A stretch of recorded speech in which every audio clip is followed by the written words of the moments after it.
All right, let me talk about this movie, Dark Harvest. This is made from a book, adapted from a book. I think it was produced by MGM, and this movie was absolutely phenomenal to me.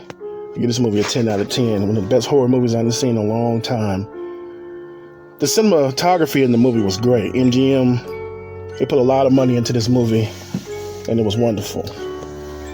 You couldn't really tell it was a straight to digital movie. It wasn't low budget, didn't look cheap, none of that. It looked phenomenal.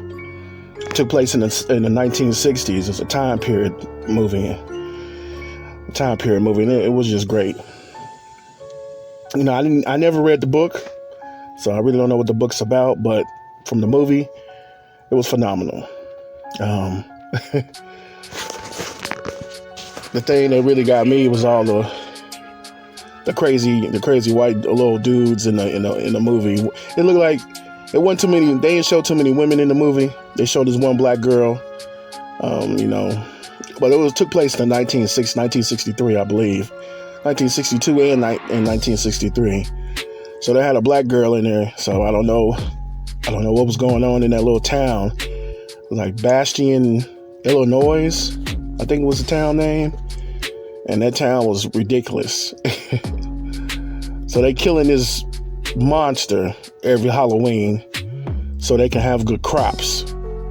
So there won't be no big old dust storm or something. But, it was kind of crazy because, the winner of the run, they call it the run. The winner of the run gets killed and becomes the monster every year. Which don't make any sense to me. That was crazy. But it didn't show you, one thing I didn't like about the movie, it didn't show you how they became the monster. You see what I'm saying? They didn't show you that. Now, like, spoiler, at the end of the movie, the guy got killed and it shows him, him becoming a monster. But it don't go into detail of, like, how he became the monster or what, they buried him, this guy, they buried him and then, he ended up becoming a monster, I believe, But it don't show you how he became the monster. It doesn't show you, it doesn't go into the backstory of the supernatural aspect of becoming the monster. Sawtooth Jack or whatever, I think is what his name was. Well, they calling him every year. Every year it's a different white dude. So they've been doing that for years. And the sheriff or whatever his name is, he was killing the winners every year. It was sick. This movie was pretty sick, man. This movie reminded me of The Purge, Jeepers Creepers, and Hunger Games, all wrapped up in one, but in a small town setting, and not in a futuristic setting, as far as the Hunger Games goes. But because when these kids were doing the run, the parents locked them up for 3 days and they didn't get nothing to eat for 3 days. This whole town was absolutely crazy. This whole town really needed to be shut down and just everybody needed to be in jail.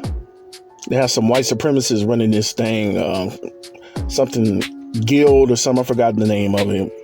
But they was running this thing and it was like some cult stuff going on behind the scenes. It was just demonic stuff going on behind the scenes with these racist white people in this movie. But like I said, I give this movie a 10 out of 10. It was wonderful to me. You can't really tell it was a low budget straight DVD movie. This was wonderful. And some of these horror movies that go straight to digital or DVD or wherever, they just look low budget. But this one, you can't even tell it was low budget. They put some money behind this. This really should have came out in movie theaters, really. I would have watched it. I would have went to the movies and watched it. You didn't have to put it on MGM or whatever they put it on.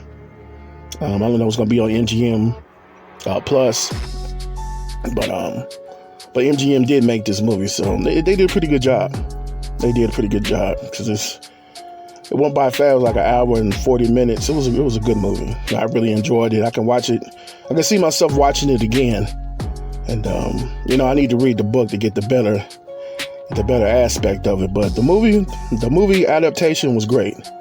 Like I said, I give this movie a 10 out of 10. At the end of the movie, the black girl, she ended up leaving.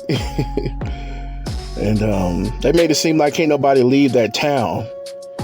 It was really crazy, but the black girl, she ended up leaving at the end of the movie with a brand new Corvette, and it was good.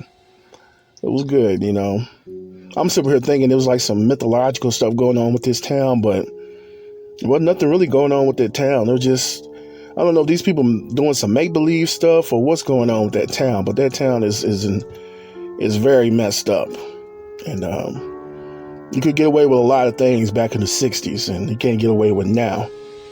So a town like that nowadays wouldn't even exist, because too much social media and all that stuff like that will be going on in that town. So you can get away with stuff like that in the 60s.